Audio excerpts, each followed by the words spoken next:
আসসালামু আলাইকুম, আশা করি আপনারা সবাই অনেক ভালো আছেন। আমাদের মধ্যে অনেকেই আছে যারা 58,000 টাকা বাজেটে একটা লং লাস্টিং ফোন কেনার পাশাপাশি আমরা চাই যেন সেই ফোনটা দিয়ে গেমিংও করা যায়। ঠিক সেই সময় সিম্ফনি নিয়ে আসলো সিম্ফনি Z33 এই মোবাইলটি। এই মোবাইলটিতে যে প্রসেসরটি ইউজ করা হয়েছে সেটা হলো ইনসকের টাইগার সিরিজের T610 প্রসেসর। এটা কিন্তু 2019 সালের একটা মার্কেট কাঁপানো প্রসেসর, যদিও প্রসেসরটা বাংলাদেশে ফার্স্ট টাইম এসেছে। আর এই ফোনটা বেশ কিছুদিন ধরে আমার কাছে রয়েছে, রিভিউ আনতে একটু লেট হয়ে গেল। যাই হোক, আজকে থাকছে এই মোবাইলটির সম্পূর্ণ বিস্তারিত রিভিউ এবং সম্পূর্ণ ভিডিও জুড়ে সঙ্গে থাকবো আমি ফারাবি। আপনারা দেখছেন প্রযুক্তি। চলুন তাহলে শুরু করি।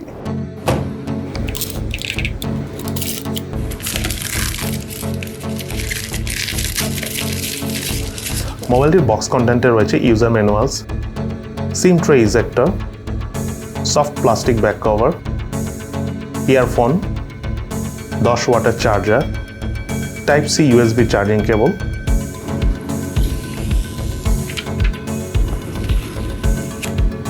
এবং সিম্ফনি Z33 মোবাইলটি ডিজাইন এবং আউটলুকের কথা বলতে গেলে এই প্রাইস রেঞ্জের অন্যান্য ফোনগুলোর মতো, স্পেশালি রিয়েলমির বেশ কিছু ফোন আগে ছিল যেগুলোর ব্যাক প্যানেলের ডিজাইন অ্যান্ড স্টাইলটাও এরকমই ছিল।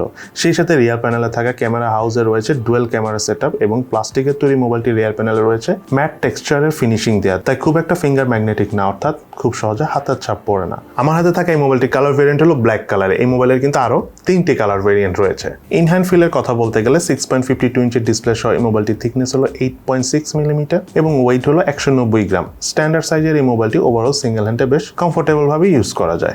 বাটন এবং পোর্টসের কথা বলতে গেলে মোবাইলটির রাইট সাইডে রয়েছে পাওয়ার বাটন এবং ভলিউম রকার। মোবাইলটির লেফট সাইডে রয়েছে সিম কার্ড ট্রে, যাতে দুটি সিম কার্ড ইউজ করার পাশাপাশি রয়েছে এক্সটার্নাল মেমোরি কার্ড ইউজ করার অপশন। মোবাইলটির উপর অংশে কিছু নেই। মোবাইলটির নিচের অংশে রয়েছে primary mic, USB type C charging port এবং 3.5mm হেডফোন জ্যাকের পোর্ট।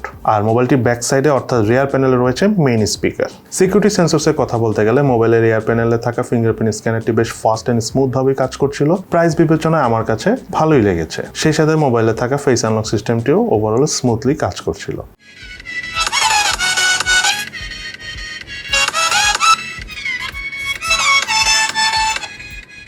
মোবাইলটি রিয়ার প্যানেলে থাকা স্পিকারের পারফরমেন্স আমার কাছে ওভারঅল ভালোই লেগেছে। 70% ভলিউম পর্যন্ত আমরা ক্লিন সাউন্ড পেয়েছি। 70% উপরে ভলিউম দিলে আসলে সাউন্ড থেকে একটু ডিস্টরশন পাওয়া যাচ্ছিল। বাট যে কথাটা না বললেই নয়, রিয়ার প্যানেলে যদি স্পিকার থাকে আর এই মোবাইলটা যখন আপনি কোথাও রাখবেন, স্পেশালি যদি কোনো সফট সারফেস মানে বিছানা বা ধরেন নরম জাতীয় কোনো কিছুর উপর রাখবেন, তখন কিন্তু সাউন্ডটা আসে না। শুধু তাই নয়, ইভেন ফ্ল্যাট সারফেসে রাখলে অর্থাৎ টেবিলের উপর রাখলেও কিন্তু সাউন্ডটা কম পাওয়া যায়। সো আমি মনে করি মোবাইল কোম্পানিগুলো আসলে রিয়ার প্যানেলে স্পিকারটা বাদ দিয়ে অ্যাটলিস্ট বটম গ্রিলে অথবা আপার গ্রিলে দিলে কিন্তু ভালো হয়, কারণ রিয়ার প্যানেলে এখনকার যুগে দেখতেও কিন্তু সুন্দর লাগে না। মোবাইলটিতে রয়েছে 6.52 ইঞ্চি সাইজের IPS LCD প্যানেলের ডিসপ্লে। HD+ রেজলিউশনের ডিসপ্লেটির স্পেসিফিকেশন হলো 1600/720 পিক্সেল। ডিসপ্লে পিক্সেল ডেনসিটি হলো 263 ppi।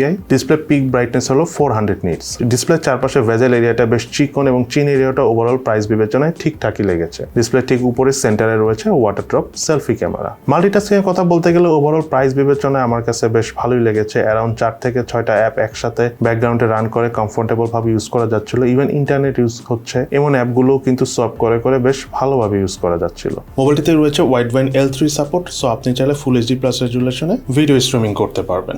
ওভারঅল এই মোবাইলটির ডিসপ্লে পারফরমেন্সের কথা বলতে গেলে যে কথাটা না বললেই নয়, এই প্রাইস রেঞ্জের ফোনগুলোতে কিন্তু ডিসপ্লেতে কিছুটা স্ট্যাটার থাকে বা দেখা যায় কিছু সেন্সিটিভিটি ইস্যু থাকে। বাট এই ফোনটাতে এই প্রাইস বিবেচনায় আমার কাছে ডিসপ্লে পারফরমেন্স খুবই ভালো লেগেছে। শুধু তাই নয়, ওভারঅল আমরা রাফ ইউজ করে দেখেছি, আমরা সেই পরিমাণ স্ট্যাটার বা ল্যাগ কিন্তু পাইনি ডিসপ্লে থেকে। নেটওয়ার্ক এবং কানেক্টিভিটির কথা বলতে গেলে মোবাইলটিতে রয়েছে 4G সাপোর্টেড ডুয়েল সিম কার্ডের অপশন। এক্সটার্নাল যে মেমোরি কার্ডটি ইউজ করা যায় সেটি হাইস্ট 128 GB পর্যন্ত সাপোর্ট করে। কল টেস্ট করে দেখেছি, কল কোয়ালিটি ঠিক আছে। সেন্সরসের কথা বলতে গেলে সিম্ফনি Z33 এই মোবাইলটিতে ইম্পর্টেন্ট প্রায় সব ধরনের সেন্সরসই রয়েছে। হার্ডওয়্যার সেকশনের কথা বলতে গেলে সিম্ফনি Z33 এই মোবাইলটিতে প্রসেসর হিসেবে রয়েছে ইনসক টাইগার T610 প্রসেসর। এটি একটি অক্টাকোর প্রসেসর যার ট্রানজিস্টর সাইজ 12 ন্যানোমিটার। অক্টাকোর এই প্রসেসরের দুটি কোর হলো 1.82 GHz Cortex A75 মডেলের এবং বাকি 6টি কোর হলো 1.82 GHz Cortex A55 মডেলের। আর জিপিইউ হিসেবে রয়েছে মালি G52। মোবাইলটি বাংলাদেশে একটি ভেরিয়েন্টে এসেছে, সেটা হলো 3GB RAM 32GB স্টোরেজ। মোবাইলটির র্যামের টাইপ হলো LPDDR4X এবং স্টোরেজ টাইপ হলো eMMC এবং মোবাইলটা বাংলাদেশ মার্কেটে অফিসিয়াল প্রাইস হলো 8,790 টাকা। মোবাইলটিতে আমরা বিভিন্ন রকম টেস্ট করে দেখেছি, সেখানে আমরা স্টোরেজ স্পিড চেক করতে যে রিড স্পিড পেয়েছি 160 MB/s, রাইট স্পিড পেয়েছি 36 MB/s। মোবাইলটার আন্তর্জাতিক স্কোর পেয়েছি আমরা 1,52,585 পেয়েছি, যেটা আসলে অবিশ্বাস্য। মোবাইলটার বেঞ্চমার্ক স্কোর পেয়েছি সিঙ্গেল করে 349, মাল্টি করে 1223। মোবাইলটিতে আমরা পাবজি গেমস খেলার সময় হাইয়েস্ট এইচডি গ্রাফিক্সে হাই ফ্রেম রেটে খেলতে পারলেও সবচেয়ে বেস্ট পারফরমেন্স পেয়েছি ব্যালেন্স গ্রাফিক্সে আল্ট্রা ফ্রেম রেটে। সত্যি কথা বলতে এই প্রসেসরটা অনেক স্ট্রং একটা প্রসেসর, দ্যাটস ওয়াই আমরা এতটা ভালো পারফরমেন্স পেয়েছি মোবাইলের গেমিং সেকশন থেকে। তবে গেমস খেলার সময় ল্যাগিং এবং ফ্রেম ড্রপে দেখাও পাওয়া যাচ্ছিল, বিকজ এটা আপনার বুঝতেই পারতেছেন 9000 টাকা দামের ফোন। অন্যদিকে কল অফ ডিউটি গেমসটা খেলার সময় কিন্তু আমাদের কাছে আরেকটু বেশি ভালো লেগেছে। এই গেমসটা আমরা হাইয়েস্ট মিডিয়াম গ্রাফিক্সে হাই ফ্রেম রেটে সাপোর্ট পেলেও বেশি ভালো পারফরমেন্স পেয়েছি মিডিয়াম গ্রাফিক্সে মিডিয়াম ফ্রেম রেটে। এবং আমার মনে হয় কল অফ ডিউটি গেমস যারা আপনারা খেলে থাকেন তারা এই 9000 টাকার মধ্যে এই ফোনটা নিয়ে মোটামুটি বেশ সন্তুষ্টজনক পারফরমেন্স পাবেন এবং ভালোও লাগবে। অপরদিকে অ্যাশফান গেমসটা খেলার সময় শুরুর দিকে হালকা পাতলা ল্যাগিং এবং ফ্রেম ড্রপের দেখা পেয়েছি, তবে লং টাইম খেলতে গেলে হালকা পাতলা ফ্রেম ড্রপ তো কন্টিনিউ থেকেই যায়, বাট আমার কাছে ওভারঅল এই প্রাইসের মোবাইল হিসেবে ভালোই লেগেছে। এই মোবাইলটার হিটিং নিয়ে যদি আমি কথা বলে থাকি, আসলে খুব বেশি হিটিং হয় না। তবে হ্যাঁ, আপনি যদি মোবাইল ডাটা দিয়ে লং টাইম ইন্টারনেট ইউজ করেন বা মনে করেন যে হেভি টাইপের গেমিং খেলে থাকেন, তাহলে মোবাইলটা হিট হবে। এটা অবশ্য খুবই স্বাভাবিক, বাট খুব বেশি সময় লাগে না ঠান্ডা হয়ে যেতে যদি আপনি কিছুক্ষণ মোবাইলটাকে রেস্ট দেন। সিম্ফনি Z33 এই মোবাইলটির রিয়ার প্যানেলে রয়েছে ডুয়েল ক্যামেরা সেটআপ। এর মধ্যে মেইন ক্যামেরাটি হলো 13 মেগাপিক্সেলের, দেন আরেকটি ক্যামেরা হলো 2 মেগাপিক্সেলের ডেপথ সেন্সর ক্যামেরা। মোবাইলটি ক্যামেরা দিয়ে ছবি তোলার সময় আমরা ওভারঅল প্রাইস বিবেচনা যদি চিন্তা করে থাকি, তাহলে আমার কাছে মনে হয় যে ছবির পারফরমেন্স ঠিকঠাকই রয়েছে। যদিও ছবিগুলো একটু ফ্যাকাশে পেয়েছি, তার পাশাপাশি কালার ডিটেলস খুব একটা ধরে রাখতে পারছিল না। অপরদিকে ডাইনামিক রেঞ্জেরও বেশ টুকটাক ঘাটতি ছিল, তবে মোটামুটি ভালো লাইটিং পেলে ছবি আবার ভালোই উঠছিল। সেই সাথে ওভারঅল ডেপথ সেন্সর ক্যামেরার পারফরমেন্সও প্রাইস বিবেচনায় ঠিকঠাকই রয়েছে।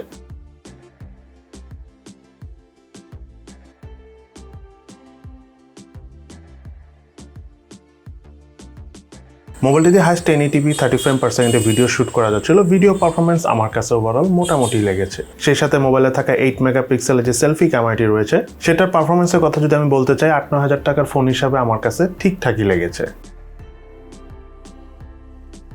সিম্ফনি Z33 এই মোবাইলটিতে রয়েছে 5000 মিলিঅ্যাম্পিয়ারের ব্যাটারি, সাথে রয়েছে 10 ওয়াটের চার্জার। মোবাইলটি আমাদের সম্পূর্ণ চার্জ করতে 2 ঘন্টা 30 মিনিটের মতো সময় লেগেছে। নর্মাল বা বেসিক ইউজ করে আমরা প্রায় 1.5 দিনের মতো চার্জিং ব্যাকআপ পেয়েছি। অপরদিকে হেভি গেমিং এবং মাল্টিমিডিয়া কনজাম্পশন করে প্রায় 9 ঘন্টার মতো চার্জ ব্যাকআপ পাওয়া যায়। অপারেটিং সিস্টেম হিসেবে মোবাইলটিতে রয়েছে অ্যান্ড্রয়েড 11 ভার্সন। এবার চলুন আমরা জেনে নিই এই মোবাইলটার কি ল্যাকিংস অর্থাৎ দুর্বলতা রয়েছে এবং তার পাশাপাশি এই মোবাইলটার কি বেস্ট সাইড অর্থাৎ ভালো দিক রয়েছে। প্রথমে চলুন আমরা জেনে নিই এই মোবাইলটার কি ল্যাকিংস অর্থাৎ দুর্বলতা রয়েছে। এই মোবাইলটার নাম্বার 1 ল্যাকিংস হলো এই ফোনটা দিয়ে আমরা যখন স্টোরেজ স্পিড চেক করতে গিয়েছি, সেখানে রিড স্পিড এবং রাইট স্পিড এতটাই কম পেয়েছি যে আমার কাছে কেন জানি মনে হচ্ছে যে এটা eMMC 5.1 ক্যাটাগরি স্টোরেজ, এটা সম্ভবত শুধু eMMC স্টোরেজ। সো এটা কিন্তু আসলে একটু অবাক লেগেছে আমার কাছে। দেন নাম্বার 2 যে বিষয়টা আমার ভালো লাগেনি, সেটা হলো এই মোবাইলটা রিয়ার প্যানেলে যে স্পিকার গ্রিলটা রয়েছে, এটা আমার পছন্দ হয়নি। বিকজ রিয়ার প্যানেল স্পিকার থাকা মানে এখানে অনেক ময়লা জমবে, পকেটে রাখলে অনেক সময় প্রেশার ও স্পিকার দুর্বল হয়ে যায়। সো একেবারে এটা ভুল। আমি মনে করি স্পিকারটা অ্যাটলিস্ট নিচে বটম ফেসে অথবা উপরের দিকে দিলে পারফেক্ট হতো। দেন নাম্বার 3, এই মোবাইলটার সাথে 10 ওয়াটের চার্জারটা একটু কম হয়ে যায়। অনেক বেশি নেগেটিভ আমি বলবো না অ্যাজ এ ফোন হিসাবে প্রাইস বিবেচনা করলে, বাট 15 ওয়াটের চার্জার দিলে আরেকটু ভালো হতো, তাহলে আরেকটু ফাস্ট চার্জ হতো। দেন সর্বশেষ এই ফোনের ক্ষেত্রে যেটা না বললেই নয়, সেটা হলো এই মোবাইলটা 3GB র্যামের জায়গায় 4GB র্যাম দেওয়া একটা ফোন আসা উচিত ছিল। যদিও এটা প্রাইস হিসাবে এটা ঠিক আছে, বাট 4GB দিয়ে থাকলে আমরা এই মোবাইলটা দিয়ে আরও ভালো পারফরমেন্স পেতাম। এবার চলুন আমরা জেনে নিই এই মোবাইলটাকে কি বেস্ট সাইড রয়েছে। তার মধ্যে নাম্বার 1 হলো এই মোবাইলটার থিকনেস, আউটলুক এবং ইনহ্যান্ড ফিল্ড। সত্যি কথা বলতে কি এই 8-9 টাকা প্রাইস রেঞ্জের ফোনগুলো কিন্তু দেখতে এতটা সুন্দর হয় না। আর যদি সুন্দরও হয়, সেই ফোনটাতে দেখা যায় একটা বড় ব্যাটারি থাকে, তার কারণে ফোনটা কিন্তু একটু মোটা সোটাও লাগে, কিন্তু সেই দিক থেকে কিন্তু এই ফোনটার থিকনেসও কম, ইনহ্যান্ড ফিল্ড এবং হাতে নিয়ে ওভারঅল ইউজ করে কিন্তু অনেক ভালো লাগে। দেন নাম্বার 2, এই মোবাইলটার ডিসপ্লে পারফরমেন্স কিন্তু আমার কাছে অনেক ভালো লেগেছে। এটা অবশ্য আমি ভিডিওতে বলেছি। তার কারণ হলো এই প্রাইস রেঞ্জের ফোনগুলো ডিসপ্লেতে কিন্তু সেন্সিটিভিটি ইস্যু থাকে, বাট এই ফোনটা কিন্তু আমরা লং টাইম ইউজ করে বা একটু হেভি ইউজ করেও কিন্তু কোনো প্রকার স্ট্যাটার বা ফ্রেম ড্রপটা পাইনি, যেটা কিন্তু অবশ্যই একটা ভালো দিক এই ফোনের। তার নাম্বার 3 হলো এই মোবাইলের যে প্রসেসরটা রয়েছে সেটার পারফরমেন্স। ইউনিসকের বেশ কিছু প্রসেসর রয়েছে, বাট সব প্রসেসরই তো আর বাজে না। এটা হলো টাইগার সিরিজের প্রসেসর। এই সিরিজের প্রসেসরগুলো কিন্তু ভালো, বাংলাদেশে যদিও এতদিন আসে নাই, এটা কিন্তু 2 বছর আগের একটা প্রসেসর, কিন্তু যতগুলো ফোনে এসেছে বেশ ভালো পারফরমেন্স পেয়েছি। এবং ইন্টারেস্টিং বিষয় হলো এই প্রসেসর দিয়ে যতগুলি ফোন এসেছে প্রত্যেকটা ফোনের আন্তর্জাতিক স্কোর কিন্তু অনেক, এটা বোঝা যায় না। প্রথম যখন 2019-20 দিকে আমরা প্রসেসরের ফোনগুলো আন্তর্জাতিক স্কোর দেখতাম, আমি অবাক হতাম যে এটা কেমন। ইউনিসকে তো আমরা আরও প্রসেসর দেখেছি, পরে দেখলাম যে না, এইটা ইউনিসকের টাইগার সিরিজটা একটু আলাদা, স্পেশাল সিরিজ। দ্যাটস ওয়াই মনে করেন যে এই প্রসেসরের পারফরমেন্স ভালো, এবং এই কারণেই কিন্তু গেমিং পারফরমেন্স এত ভালো পাওয়া যাচ্ছে এই মোবাইলটিতে। অনেকটা আপনি মিডিয়াটেক খেলেও G70 কাছাকাছি, এটা শুধু আমি বলতেছি না, এটা ওয়ার্ল্ড ওয়াইড আপনি অনেক রিভিউয়ারই আছে যারা অনেক ফোন আগে রিভিউ করেছে, তারাও কিন্তু সেম কথাটাই বলেছে।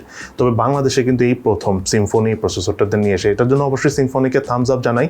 মেইন কারণ হলো প্রসেসর না, মেইন কারণ হলো এই প্রাইস রেঞ্জে ফোনটা আনার জন্য। আজকে তাহলে এই পর্যন্তই। কেমন লাগলো আপনাদের কাছে সিম্ফনি Z33 মোবাইলটি? অবশ্যই সেটা কিন্তু ভিডিও নিচে কমেন্টস করে জানাবেন। আর সবাই ভালো থাকবেন, সুস্থ থাকবেন, ইনশাল্লাহ দেখা হবে ফিউচারে।